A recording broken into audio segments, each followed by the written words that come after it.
Tak ja som bol známy uličník v Banskej Bystrici a to uličníctvo spočívalo väčšinou v tom, že sme tam hrávali na nepovolených miestach, to znamená s veľkou angažovanosťou fotbal pouličný. Ja som začal odrazu trochu ľutovať, že som bol mimo tohoto revolučného prúdu, ktorý tvoril Kristus vlastne na tomto svete. A dostal som sa do toho takým prudkým zásahom mojich kamarádov, uličníkov, možno povedať. Z toho štádia trošku uličníckeho, čo bolo a takého skautsko-prírodného, povedzme, kde som začal chodiť na stanovačky a na všelijaké stretanie mládeže a prípadne aj črty trošku nacionálnej, tak som veľmi rýchle potom prešiel do tejto regenerácie alebo revolúcii v cirkvi, ktorou prechádzal u nás profesor Kolakovič. Profesor Kolakovič bol človek pôvodne jezuita, ktorý začal sa veľmi intenzívne venovať robotníckej mládeži a robil potom mítingy so 100 000 účastníkmi, aj časopisy začal vydávať. Takže za chvíľu už bola tam okupácia nemecká a talianská, si ho všimli a bol prinútený utiec ich dosahu, lebo videl, ako by to skončilo. Tak on sa pokúšal dostať pôvodne do Španielska, ale musel ísť na to ešte cez poslednú takú záchrannú, alebo nedotknutú, alebo menej dotknutú zem, to bolo Slovensko vtedy. No a prišiel aj on a podarilo sa mu tu hneď osloviť mládež svojím štýlom. Tak pre mňa znamenalo, keď som sa s ním zoznámil, že som stretol konečne jedného svetca, možno povedať. I keď som už predtým poznal ľudí veľmi cenných a veľmi, by som povedal, schopných, duchovných teológov a tak ďalej, ale toto bol človek, ktorý bol zrejme svetec, ktorý veci bral tak vážne, že svoj život a všetko bol ochotný hneď obetovať a usiloval sa týchto ľudí tak vyburcovať, ako kedysi Kristus vyburcoval.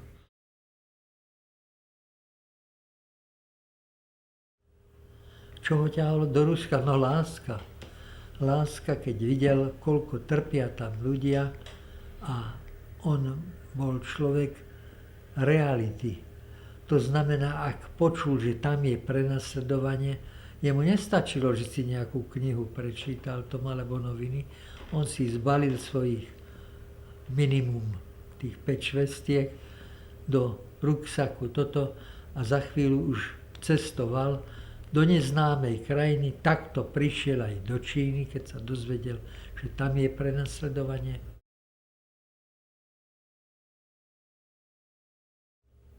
To je práve veľmi háklivá vec, pretože mnohí ľudia sú tu prívržencami extrémov. Je fakt, že na začiatku samozrejme možno ani iná cesta nebola, lebo tie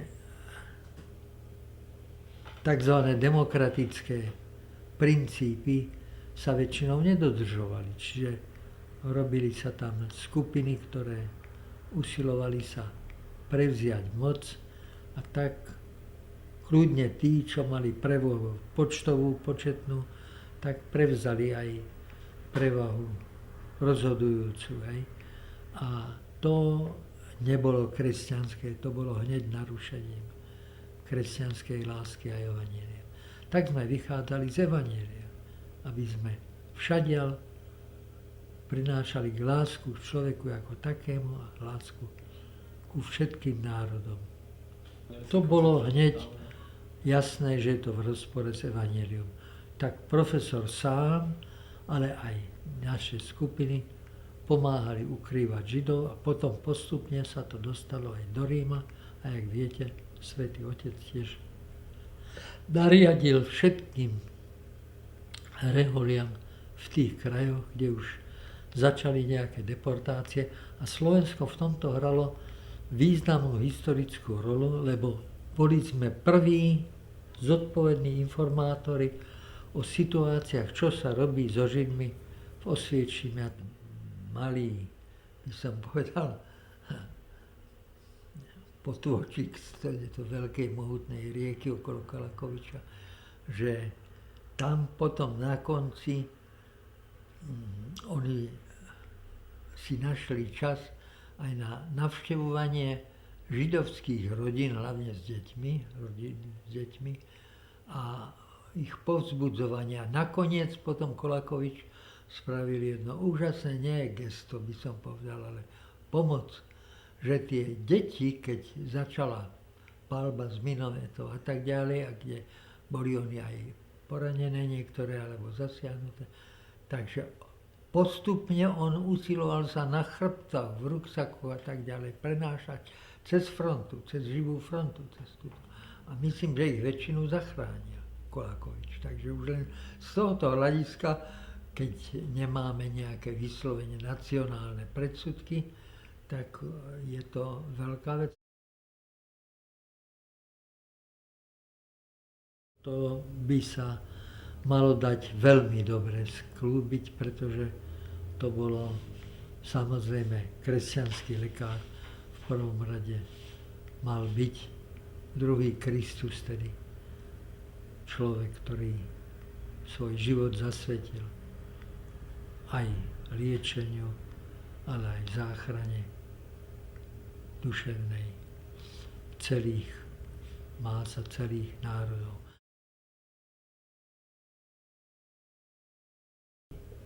Ja nepomýšľal som, pretože som videl, že tu je toľko, že v prvom rade tu treba pomôcť a že nakoniec by som povedal, že azda tie základné veci sa dajú aj tu za toho prenasledovania, aké bolo, i s rizikom toho života. Nakoniec kresťan nemôže byť taký, ktorý není ochotný aj život položiť za Krista. Tak som to pokladal za normálny zjav. Tak väčšinou sme boli pozavieraní, takže tí aktívni ľudia, a to bolo zámerný systém, že spravili z toho protištátnu činnosť, takže bolo kopu ľudí nevinne popravených, nevinne odsúdených. A takže nastalo veľké prenasledovanie proti cirkvi.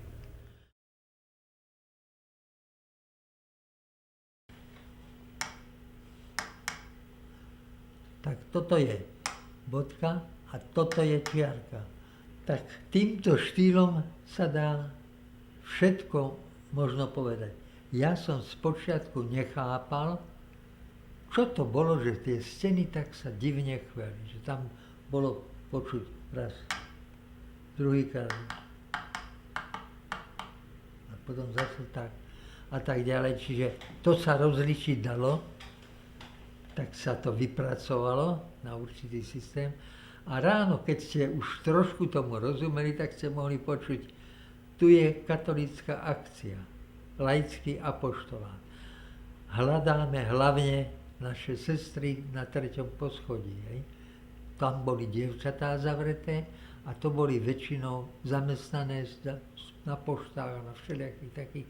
Takže oni perfektne ovládali morzovku a vedeli cez 3 poschodia preberať ranné vysielanie, napríklad ranné vysielanie. Tu je katolícka akcia.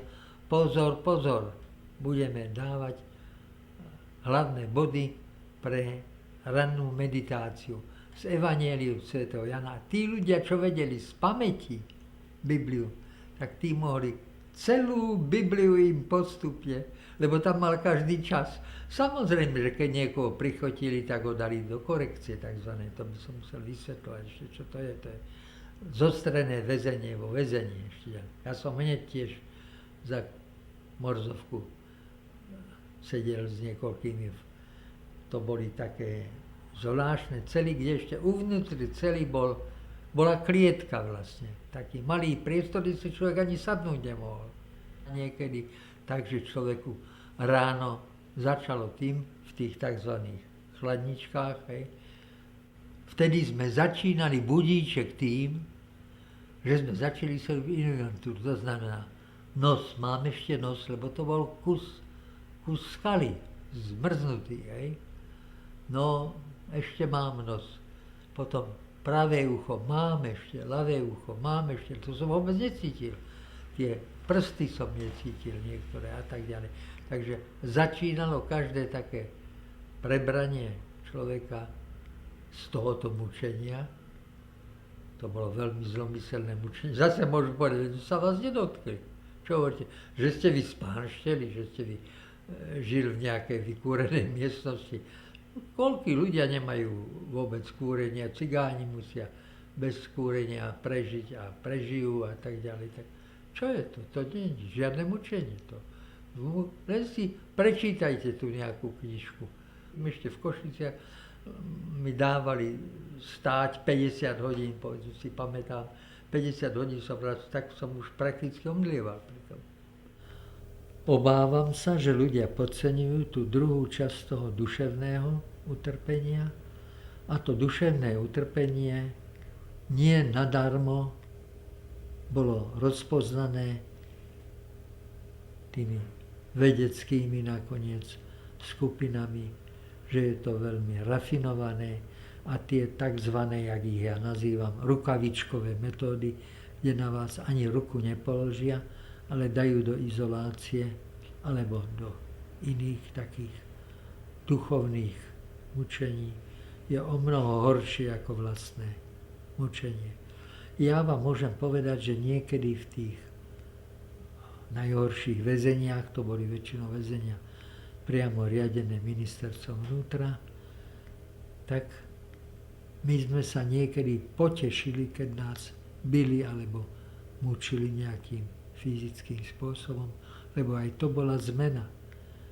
Inakšie, keď človek bol daný na samotku, to bolo horšie mučenie a stačilo, že človek byl na mesiac alebo 2 mesiace vystavený takou kombinovanou duševne, telesnou, donúcovacou metódou nejakou.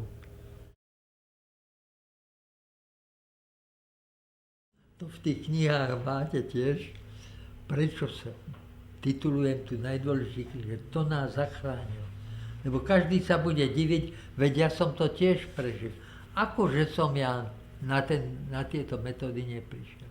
Tak ja som mal veľmi striktný program, kde som si povedal, môžeme to brať ako milosť Božiu, veď každého Pán Boh nepustil do toho väzenia, len tých, ktorí mohli tam niečo získať, že to nie je láska, predsa ma nie k tomu, aby ma mohli mučiť. A teraz som si povedal, a čo keď tu budem len 2 týždne, čo keď tu budem len týždeň? Tak som si povedal, tak musím využiť ten čas, ja možno v živote sa viacej nedostanem na 1 týždeň, alebo mesiac, alebo rok, na také úžasné veci, že môžem si robiť exercície uprostred komunistického centra, keď sa tak vezme. A som si začínal exercície a potom, keď som pomaly ustával v tých meditáciách, tak som si postupne pridával veci, čo som vedel naspamäť. Teraz som videl, aké je dôležité učiť sa časti aspoň písma naspamäť.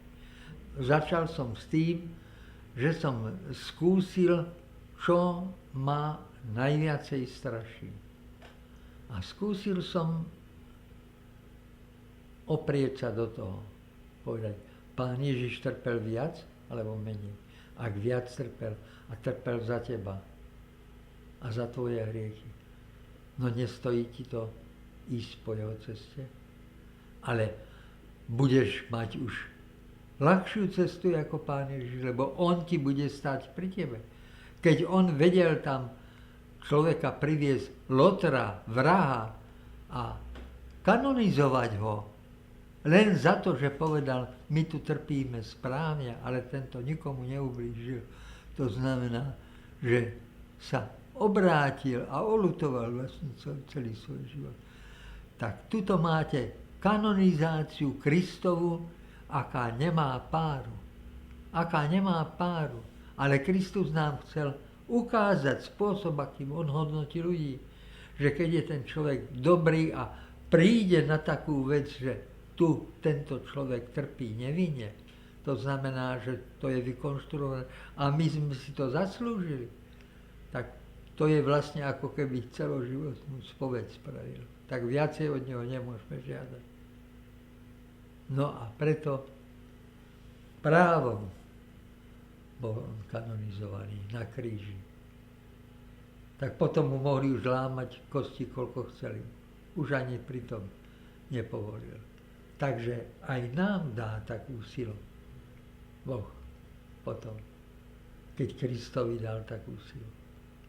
A Kristus tiež nám pomôže. A Panna Mária takisto, ktorá stála pod krížom. Takže si človek môže tam zaľudniť tú celu aspoň fiktívnymi sochami týchto ľudí a skúsiť s nimi trošku pohovoriť. Tak vyspenie, by som povedal, dozretie. Bez toho človek nemôže byť kresťanom. Ak sa nevie pripodobniť Kristovi v jeho smrti a vykupe, tak v čom sa vie potom pripodobniť? To nie je umenie sa pripodobňovať nejakých takých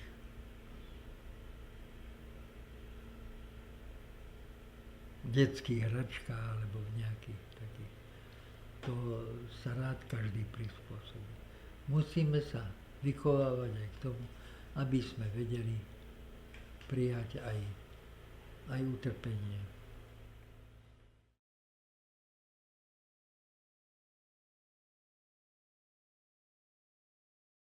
To je trapné, že oni už tu majú komunizmus za sebou, tak vidia, aké neľudské systémy vyvolalo, počnúť od francúzskej revolúcie, to bola revolúcia za revolúciou a nevedia toto.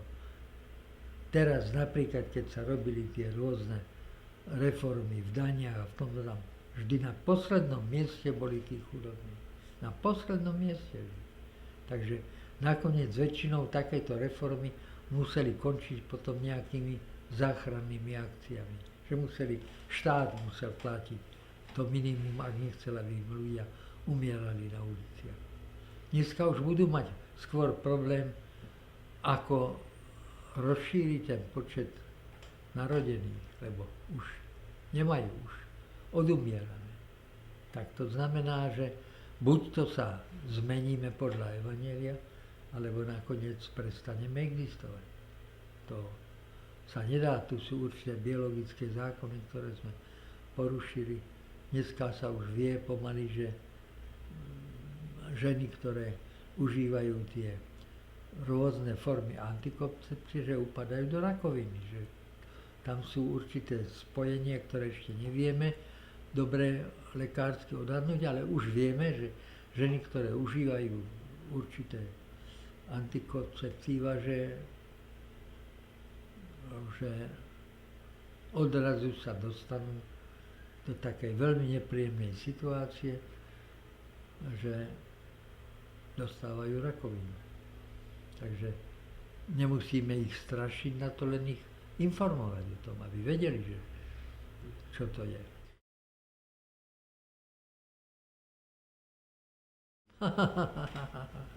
Všetko to, čo sme doteraz hovorili. Všetko to. To je vyskúšané.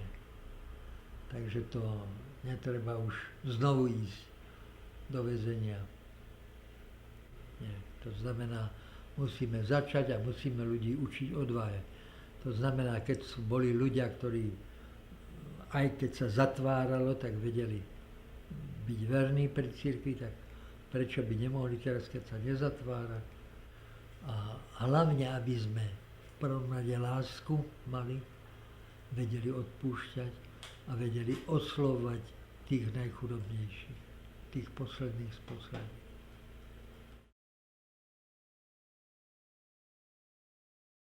Ja si myslím, že Slováci sú povolaní na to, aby tu na tú duchovnú úroveň určitú držali.